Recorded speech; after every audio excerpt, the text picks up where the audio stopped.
तो मूवी के स्टार्ट में हम देखते हैं कि थोर के शिप के आगे एक काफी बड़ा स्पेसशिप आकर रुकता है और ये स्पेसशिप किसी और का नहीं बल्कि ग्रेट थैनोस का होता है। और थैनोस वहाँ पर अपनी एक पूरी टीम के साथ आया होता है और उसकी टीम का नाम ब्लैक ऑर्डर था। और जब थैनोस और उसकी टीम थोर के शिप में जाते हैं तो वहाँ जाकर वो थोर के सारे लोगों को मार डालते हैं। इसके बाद थैनोस लोकी के पास आता है उससे स्पेस स्टोन लेने के लिए, लेकिन तभी थैनोस वहाँ पर थोर को जान से मारने की धमकी देता है। लेकिन इसी बीच वहाँ पर हल्क भी आ जाता है और यहाँ पर हम उन दोनों के बीच हैंड टू हैंड काफी जबरदस्त फाइट देखते हैं। और मजे की बात तो ये है कि हल्क के पास सुपर ह्यूमन पावर है और साथ साथ थैनोस के अंदर भी सुपर ह्यूमन पावर्स पाए जाते हैं। और यहाँ पर हम उन दोनों की बड़ी तगड़ी किस्म की और बड़ी अच्छी फाइट देखते हैं। स्टार्टिंग में तो लगभग दोनों ही एक दूसरे पर भारी पड़ रहे थे, लेकिन अब क्योंकि थैनोस हल्क से काफी ज्यादा पावरफुल था तो इसीलिए वो हल्क को वहीं पर हरा देता है। और जब हाइमडॉल को इस बात का रियलाइज होता है कि थैनोस के सामने कोई नहीं टिक सकता तो इसीलिए वो हल्क को वहाँ से अर्थ पर भेज देता है। लेकिन जब थैनोस उसे ऐसा करते देखता है तो उसे बहुत गुस्सा आता है, इसीलिए वो हाइमडॉल को वहीं पर ही मार डालता है। और इसके बाद थैनोस थोर को भी जान से मारने की कोशिश करता है, जिस पर लोकी उसे कहता है कि इसे छोड़ दो और इसके बदले में मैं तुम्हें स्पेस स्टोन देने के लिए तैयार हूँ। और फिर लोकी थैनोस को वो स्पेस स्टोन दे ही देता है, लेकिन थैनोस तो यहाँ पर भी चीटिंग करता है और वो लोकी को जान से मार डालता है। अब इस बात की वजह से थोर को काफी गुस्सा भी आता है और उसे काफी बुरा भी लगता है, लेकिन अब क्योंकि उसके हाथ पैर बांधे गए थे इसीलिए वो तो कुछ भी नहीं कर सकता था। इसके बाद थैनोस अपने थर्ड स्टोन को हासिल करने के लिए उस शिप से चला जाता है, लेकिन जाते जाते वो इस शिप को काफी बुरे तरीके से एक्सप्लोड कर देता है। अब क्योंकि पूरे स्पेस में ही वो शिप डिस्ट्रॉय हो चुका था इसीलिए थोर भी वही स्पेस में फ्लाई कर रहा होता है, लेकिन ठीक उसी टाइम पर वहाँ गार्डियंस ऑफ द गैलेक्सी की टीम पहुँच जाती है। और जब वो थोर को उस स्पेस में उड़ता हुआ देखते हैं तो वो उसे अपने शिप में ले आते हैं। वहाँ पर मैंटिस होती है जिसके पास किसी का भी माइंड पढ़ने की एबिलिटी होती है, और जब वो थोर के सर पर अपना हाथ रखती है तो उससे पता चलता है कि ये काफी दुखी है, काफी पेन में है, क्योंकि इसने बहुत सारे लोगों को खो दिया है। इसलिए इतनी ही देर में थोर की भी आंख खुल जाती है और यहाँ पर वो गार्डियंस ऑफ द गैलेक्सी को रिवील करता है कि थैनोस आ चुका है और अब वो इन्फिनिटी स्टोन्स के पीछे पड़ा हुआ है, जिसकी मदद से वो इस पूरी दुनिया को आधा आधा बांट सकता है। यहाँ पर थोर पीटर क्विल को अपनी हेल्प करने के लिए कहता है और वो कहता है कि अगर थैनोस के हाथों में सारे स्टोन्स लग गए तो वो पूरी ही दुनिया को डिस्ट्रॉय कर देगा, सब कुछ खत्म कर देगा। तो इसीलिए वो यहाँ पर अपनी दो टीम्स बना लेते हैं। एक टीम में तो थोर, रॉकेट और ग्रूट होते हैं, मीनवाइल दूसरी टीम में पीटर क्विल, गमोरा, नेबुला और ड्रैग्स हो जाते हैं। अब यहाँ पर थोर पीटर क्विल को कहता है कि जब तक मेरे पास मेरा हथियार यानी मेरा हैमर नहीं होगा तब तक मैं थैनोस का कुछ नहीं बिगाड़ सकता। तो इसीलिए उसे अपना हैमर लेने के लिए निडाविलियर जाना पड़ता है। दूसरी तरफ पीटर क्विल, गमोरा और नेबुला नोवेयर में पहुंच जाते हैं और ये वो जगह थी जहाँ पर दी कलेक्टर रहता था, क्योंकि कलेक्टर के पास ही थर्ड स्टोन यानी दी रियलिटी स्टोन था। इसके बाद हम देखते हैं कि हल्क को हाइमडॉल ने अर्थ पर भेज दिया था और जब वो अर्थ पर आता है तो वो न्यूयॉर्क सेंटर में आकर गिरता है, उस जगह पर जहाँ पर डॉक्टर स्ट्रेंज और वोंग थे। और जब हल्क उन दोनों को देखता है तो बताता है कि थैनोस आ गया है और अब हमें कोई नहीं बचा सकता। तब उसे इतना घबराया हुआ देखकर डॉक्टर स्ट्रेंज भी घबरा जाते हैं। इसके बाद डॉक्टर स्ट्रेंज ब्रूस बैनर यानी हल्क के साथ टोनी स्टार्क यानी आयरन मैन से हेल्प मांगने जाता है। वहाँ पहुंचकर ये दोनों टोनी स्टार्क को बताते हैं कि थैनोस आ गया है और वो इन्फिनिटी स्टोन्स के पीछे पड़ गया है, जिसकी वजह से पूरे यूनिवर्स और अर्थ को खतरा है, और अगर उसने ये सारे स्टोन्स हासिल कर लिए तो हमारा ये अर्थ खतरे में पड़ सकता है। अब यहाँ पर मैं आपको इन स्टोन्स के बारे में थोड़ी सी डिटेल्स बता देती हूँ। पहले नंबर पर आता है पावर स्टोन। इसके अंदर ये पावर होती है कि ये किसी भी इंसान की पावर को कम भी कर सकता है और ज्यादा भी कर सकता है। सेकंड नंबर पर आता है स्पेस स्टोन। इसके अंदर ये पावर होती है कि ये किसी भी चीज को एक जगह से दूसरी जगह ट्रांसफर कर सकता है इजीली, जैसे कि स्पेस में ऐसा होता रहता है। थर्ड नंबर पर है दी रियलिटी स्टोन। अब इस स्टोन के अंदर ये पावर होती है कि किसी भी रियलिटी को बदल सकता है। इट्स मीन आप क्लाइमेट को अपनी मर्जी के मुताबिक चेंज कर सकते हैं। नंबर 4 पर आता है द टाइम स्टोन, और ये वाला स्टोन डॉक्टर स्ट्रेंज के पास होता है। इस स्टोन में ये पावर होती है कि ये अपनी मर्जी से टाइम को आगे पीछे कर सकता है। 5वें नंबर पर आता है द सोल स्टोन। इसमें ये पावर होती है कि ये किसी भी इंसान की सोल का कंट्रोल हमारे हाथ में दे देती है, यानी कि हम जो भी चाहे उस सोल से करवा सकते हैं। छठा और लास्ट स्टोन है द माइंड स्टोन। इस स्टोन में ये पावर होती है कि ये किसी के भी माइंड को कंट्रोल कर सकता है और ये किसी भी इंसान को टेलीकिनेटिक पावर दे सकती है, जो कि किसी भी सामान को हवा में एक जगह से दूसरी जगह उड़ा सकता है। अब ये सारी तो हो गई इन स्टोन्स की डिटेल्स। इन सारे स्टोन्स को हासिल करके थैनोस इस पूरी दुनिया में बैलेंस बनाना चाहता है। वो चाहता है कि अब जितने भी प्लैनेट्स हैं उन पर जितनी ज्यादा ह्यूमैनिटी बढ़ गई है उन सबको आधा आधा बांट दिया जाए, जिससे कि रिसोर्सेज उन सभी लोगों को पूरी तरह से मिल सकेंगे और इससे पूरी दुनिया में बैलेंस भी बना रहेगा। अब यहाँ पर थैनोस आधी ह्यूमैनिटी को खत्म करने की बात कर रहा था और यही वजह है कि वो इन इन्फिनिटी स्टोन्स को हासिल करने के लिए पागल है। और जब ये सारी बात टोनी स्टार्क को पता चलती है कि थैनोस इस पूरे यूनिवर्स में से आधी पॉपुलेशन को खत्म करना चाहता है, तो वो सोचता है कि क्यों ना इन 6 स्टोन्स में से एक को डिस्ट्रॉय कर दिया जाए। तो इसीलिए वो डॉक्टर स्ट्रेंज को कहता है जो टाइम स्टोन आपके पास है क्यों ना हम उसे डिस्ट्रॉय कर दें, ताकि थैनोस कभी भी अपने इस मिशन में कामयाब ना हो सके। तब ये सुनकर डॉक्टर स्ट्रेंज कहते हैं कि मैं मरते दम तक इस टाइम स्टोन की प्रोटेक्शन करता रहूंगा, इसीलिए मैं कभी भी इसे डिस्ट्रॉय होने नहीं दूंगा। तब यहाँ पर वो सोचते हैं कि विजन के पास भी माइंड स्टोन है और अगर हम उस स्टोन को डिस्ट्रॉय कर दें तो थैनोस वो कभी भी नहीं कर पाएगा जो वो करना चाहता है। तो इसीलिए वो फौरन विजन से कांटेक्ट करने की कोशिश करते हैं, लेकिन यहाँ पर हमें पता चलता है कि विजन ने अपना ट्रांसपोर्टर बंद किया हुआ है, क्योंकि उधर एवेंजर्स की टीम 2 हिस्सों में बढ़ चुकी थी। एक टीम तो आयरन मैन के साथ थी जबकि दूसरी टीम कैप्टन अमेरिका के साथ थी और इसी वजह से वो लोग विजन से कांटेक्ट नहीं कर पाते। तभी वहाँ पर ब्रूस बैनर यानी हल्क टोनी स्टार्क को कहता है कि शायद कैप्टन अमेरिका को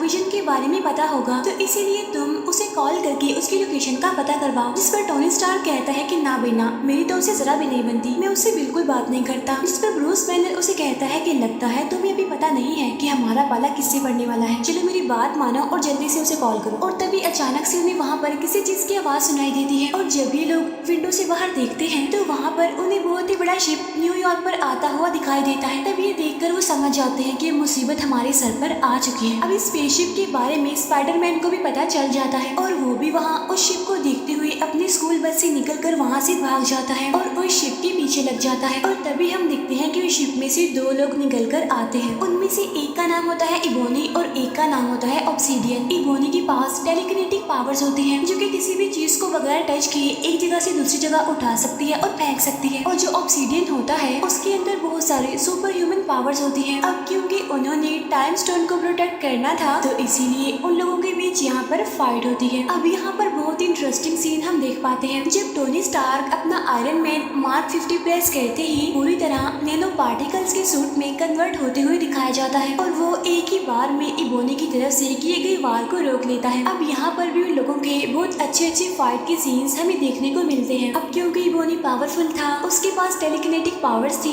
इसीलिए वो अपने काम को करने में कामयाब होता रहता है। इसके बाद वो टाइम स्टोन निकालने के लिए डॉक्टर स्ट्रेंज के पास पहुंच जाता है। अब क्योंकि टाइम स्टोन को डॉक्टर स्ट्रेंज के अलावा और कोई भी नहीं निकाल सकता था उनमें से, तो इसीलिए वो डॉक्टर स्ट्रेंज को अपने साथ अपने स्पेसशिप में ले जाता है वहाँ से। लेकिन वो ये नहीं जानता था कि उसके शिप में टोनी स्टार्क और स्पाइडरमैन भी एंटर हो गए हैं। इसके बाद में विजन दिखाया जाता है। अब क्योंकि थैनोस की टीम यानी ब्लैक ऑर्डर के पास उन सभी इन्फिनिटी स्टोन्स की एनर्जी के फ्लो को रेड करने की पावर होती है, तो इसीलिए पहले तो वो डॉक्टर स्ट्रेंज के पास जाते हैं टाइम स्टोन लेने के लिए और साथ ही विजन के पास ही माइंड स्टोन निकालने के लिए प्रॉक्सिमा मिडनाइट और कॉर्वस ब्लेड जाते हैं। अब यहाँ पर हमें दिखाया जाता है कि मैक्सिमा मिडनाइट और कॉर्वस ब्लेड उन दोनों यानी विजन और वांडा से काफी ज्यादा पावरफुल होते हैं। अब यहाँ पर कॉर्वस ब्लेड के पास एक ऐसा ब्लेड होता है जो किसी भी इंसान की बॉडी में घुस सकता है और उसे काफी इंजर्ड कर सकता है, तो उसी ब्लेड का इस्तेमाल करते हुए वो विजन को इंजर्ड कर देता है, जिसकी वजह से वांडा इस फाइट में अब अकेली रह जाती है।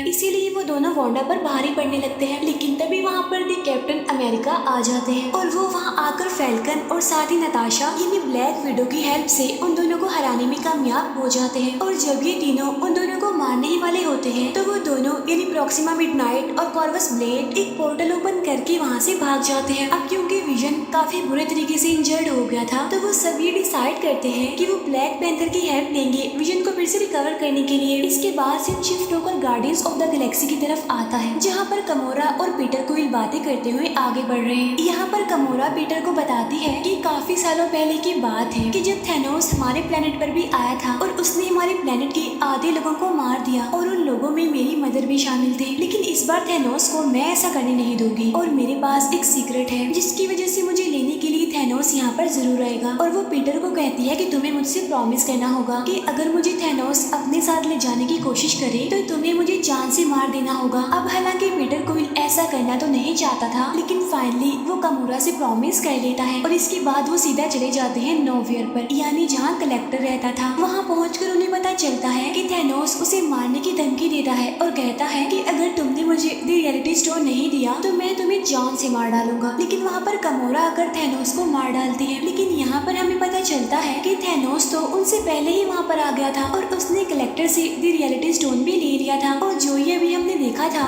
वो असल में थैनोस ने एक एक्स्ट्रा एंटिटी क्रिएट की थी सिर्फ कामोरा को अपने ट्रैप में फंसाने के लिए। जब पीटर क्विल को ये बात पता चलती है कि थैनोस कामोरा को अपने साथ ले जाने वाला है तो वो कामोरा को अपनी गन से शूट करने की कोशिश करता है, लेकिन थैनोस उसकी गन में से बुलेट्स की बजाय बबल्स बना देता है। इसके बाद वो कामोरा को वहाँ से लेकर निकल जाता है। इसके बाद हमें उसी बड़ी सी स्पेसशिप का सीन दिखाया जाता है, यानी जो न्यूयॉर्क में आई थी, जहाँ पर इवोनी डॉक्टर स्ट्रेंज के साथ होता है। लेकिन अब क्योंकि उस स्पेसशिप में हमारे आयरन मैन और स्पाइडरमैन भी होते हैं तो इसीलिए वो कुछ मुश्किलात का सामना करने के बाद डॉक्टर स्ट्रेंज को बचा ही लेते हैं। साथ साथ वो इवोनी को स्पेस में मरने के लिए छोड़ देते हैं। अब यहाँ पर उन लोगों के बीच डिस्कशन होने लगती है। अब यहाँ पर टोनी स्टार्क डॉक्टर स्ट्रेंज को कहते हैं कि मैं थैनोस को इस टाइम स्टोन के लिए अर्थ पर लाकर बहुत सारे लोगों को मरने नहीं दे सकता, और अगर वो ये टाइम स्टोन लेना चाहता है तो उससे लड़ने के लिए हमें उसे कहीं और बुलाना पड़ेगा। अब क्योंकि थैनोस टाइटन प्लेनेट से आया था तो इसीलिए वो लोग टाइटन प्लेनेट पर जाकर थैनोस से लड़ने का डिसाइड करते हैं। इसके बाद हमें थैनोस और कामोरा दिखाए जाते हैं जो कि दोनों वॉरमिल में होते हैं, जहाँ पर उनकी मुलाकात होती है रेड स्कल से। यहाँ पर हमें रेड स्कल सोल स्टोन का गेट कीपर दिखाया गया है। यहाँ पर थैनोस रेड स्कल से पूछता है कि सोल स्टोन को कैसे हासिल किया जाता है। तब रेड स्कल थैनोस को बताता है कि सोल स्टोन सारे स्टोन्स में से सबसे ज्यादा पावरफुल है, लेकिन इस स्टोन को हासिल करने के लिए हमें किसी को सेक्रीफाइस करना पड़ता है क्योंकि वो एक सोल स्टोन है। इसीलिए सोल के बदले सोल, यानी सोल स्टोन को हासिल करने के लिए एक जान की कुर्बानी। और यहाँ पर थैनोस अपनी बेटी कामोरा को सेक्रीफाइस कर देता है और यहाँ पर अब उसके पास चौथा स्टोन यानी सोल स्टोन भी आ जाता है। इसके बाद हमें थोर, ग्रूट और रॉकेट दिखाए जाते हैं जो कि एक ऐसे एरिया में पहुँचते हैं जहाँ पर छोटे लोग यानी बोने रहते हैं, क्योंकि बोने ही तो सबसे अच्छे वेपन्स बना सकते हैं। यहाँ पर हम ये जान पाते हैं कि जब उन बोनों ने थोर का वेपन यानी हथौड़ा बनाया था तो थैनोस ने उस जगह के सारे भट्टियों को भी डिस्ट्रॉय कर दिया था और साथ साथ उन सभी बोनों में से सिर्फ एक को ही वहीं पर जिंदा छोड़ दिया था। और जब थोर को ये बात पता चलती है तो वो उनमें से एक बोने को उसकी हेल्प करने के लिए कहता है, जिस पर वो बोना कहता है कि सॉरी, मैं तुम्हारी हेल्प नहीं कर सकता क्योंकि अगर मैंने ऐसा किया और थैनोस को पता चल गया तो वो मुझे और इस पूरे प्लेनेट को डिस्ट्रॉय कर देगा। लेकिन जब थोर उसे ये कहता है कि अगर मुझे मेरा हैमर मिल गया तो मैं थैनोस को जरूर हरा दूंगा, तब ये बात सुनकर फाइनली वो बोना थोर की हेल्प करने के लिए एग्री हो जाता है।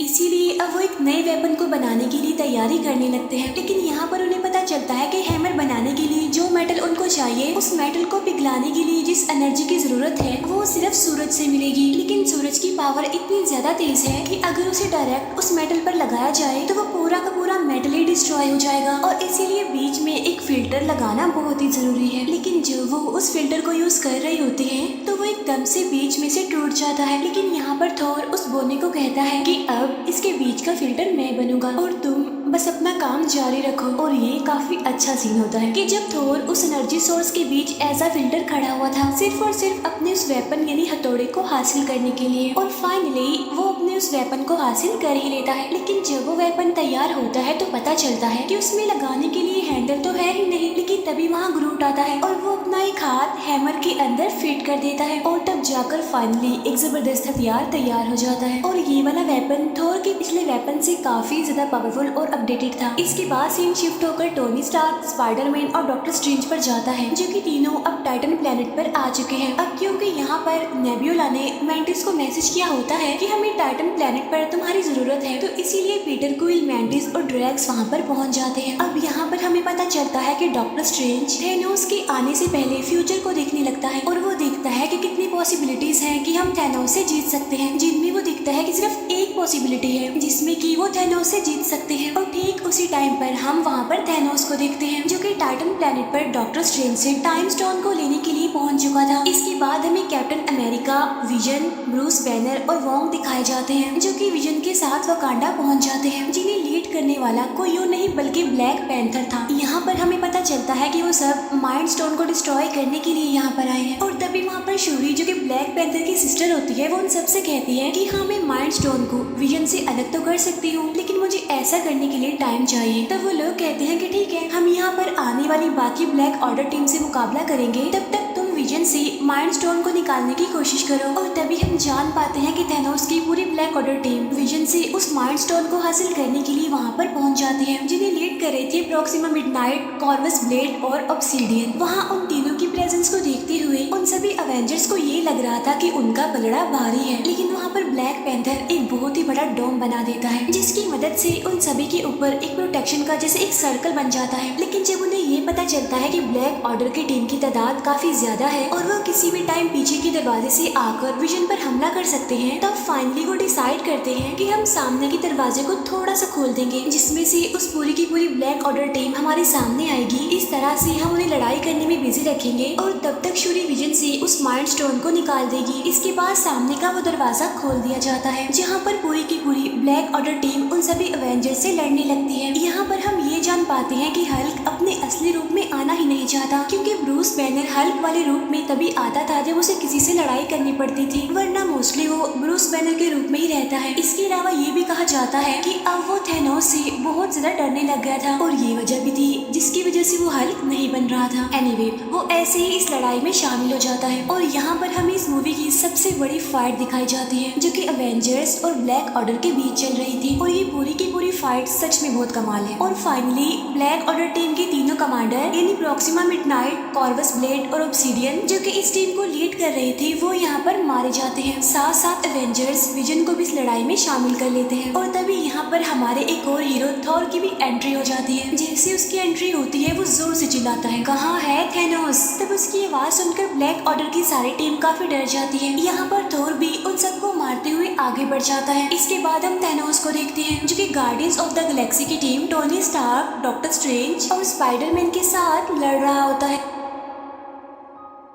अब हालांकि वो लोग थैनोस को काबू करने और उसके हाथ से गोल्ड आर्मर निकालने की काफी कोशिश करते हैं, लेकिन थैनोस तो इतना ज्यादा पावरफुल होता है कि वो सभी को मारना शुरू कर देता है। किसी को भी वो अपने आगे टिकने नहीं दे रहा था। लेकिन इस फाइट के बीच एक टाइम ऐसा भी आता है जब वो पूरी टीम थैनोस को पकड़ ही लेती है और स्पाइडरमैन उसके हाथ से वो गोल्ड आर्मर निकालने की कोशिश करता है। लेकिन यहाँ पर पीटर क्वाइल एक काफी बड़ी गलती कर देता है। वो थैनोस के पास आकर उससे पूछता है कि तुमने गमोरा का क्या किया, और वो थैनोस के मुंह पर अपनी गन और पंच से मारना शुरू कर देता है, जिसकी वजह से थैनोस फिर से होश में आ जाता है और वो फिर से अपना गोल्ड आर्मर पहनकर उन सबको मारने लगता है, उन पर भारी पड़ने लगता है। अब यहाँ पर हम एक और बड़ी जबरदस्त फाइट देखते हैं, जहाँ पर हमारे टोनी स्टार्क यानी आयरन मैन थैनोस से लड़ रहे होते हैं। अब आयरन मैन का ये सूट काफी पावरफुल था, इसीलिए उनके बीच एक जबरदस्त टेक्निकल फाइट चलने लगती है। अब हालांकि यहाँ पर थैनोस की बॉडी से खून का सिर्फ एक ड्रॉप निकलता है, लेकिन इस वजह से उसे इतना ज्यादा गुस्सा आ जाता है कि वो टोनी स्टार्क को उसी के ब्लेड से काफी इंजर्ड कर देता है और उसे जान से मारने लगता है। लेकिन तब डॉक्टर स्ट्रेंज थैनोस को कहता है कि तुम इसे मत मारो, तुम इसे छोड़ दो, और अगर तुम इसे छोड़ दोगे तो मैं टाइम स्टोन तुम्हें दे दूंगा। अब हालांकि यहाँ पर टोनी स्टार्क डॉक्टर स्ट्रेंज को ऐसा करने से मना करता है, लेकिन यहाँ पर टोनी स्टार्क यानी आयरन मैन की जान बचाने के लिए डॉक्टर स्ट्रेंज को ये सैक्रिफाइस करना ही पड़ता है और अपना टाइम स्टोन थैनोस को दे देता है। और जैसे ही थैनोस को उसका 5वां स्टोन मिलता है तो वो खुशी से दहाड़ने लगता है। इसके बाद वो स्पेस स्टोन को यूज करते हुए वहाँ से निकल जाता है और सीधा वहाँ से पहुँचता है अर्थ पर यानी वकांडा में, जहाँ पर पहले ही ब्लैक ऑर्डर और एवेंजर्स के बीच फाइट चल रही थी। उधर विजन और वांडा के बीच डिस्कशन चल रही होती है। यहाँ पर विजन वांडा को कहता है कि अगर थैनोस यहाँ पर आकर मुझे जान से मारकर माइंड स्टोन लेगा तब भी मैं मर जाऊंगा, और अगर तुम ये स्टोन निकाल दोगी तब भी मैं मर जाऊंगा, तो क्यों ना तुम भी स्टोन को निकाल कर मुझे आजादी दो। इसके बाद इस माइंड स्टोन को डिस्ट्रॉय कर दो, जिससे होगा ये कि थैनोस जो करना चाह रहा है वो उसमें नाकामयाब हो जाएगा। अब यहाँ पर वांडा ना चाहते हुए भी विजन के सर से वो माइंड स्टोन निकालने की कोशिश करती है और फाइनली वो माइंड स्टोन को निकालने में कामयाब भी हो जाती है। लेकिन जैसे ही वो उसे डिस्ट्रॉय करने लगती है तो वहाँ पर थैनोस आ जाता है, जो यहाँ पर आकर टाइम को रिवर्स करता है, यानी टाइम को पीछे कर देता है। यानी उस टाइम में जब वो माइंड स्टोन विजन के सर पर लगा हुआ था और वो विजन के सर से माइंड स्टोन ले लेता है और उसे अपने गोल्ड आर्मर में पहन लेता है। अब यहाँ पर थैनोस वो सारे स्टोन्स ले चुका था, लेकिन तभी वहाँ पर थोर आ जाता है और वो अपने हैमर को थैनोस पर दे मारता है। लेकिन यहाँ पर थैनोस थोर से कहता है कि थोर, तुमने गलती कर दी, तुम्हें इस हैमर को मेरे सर पर मारना चाहिए था। और तभी यहाँ पर थैनोस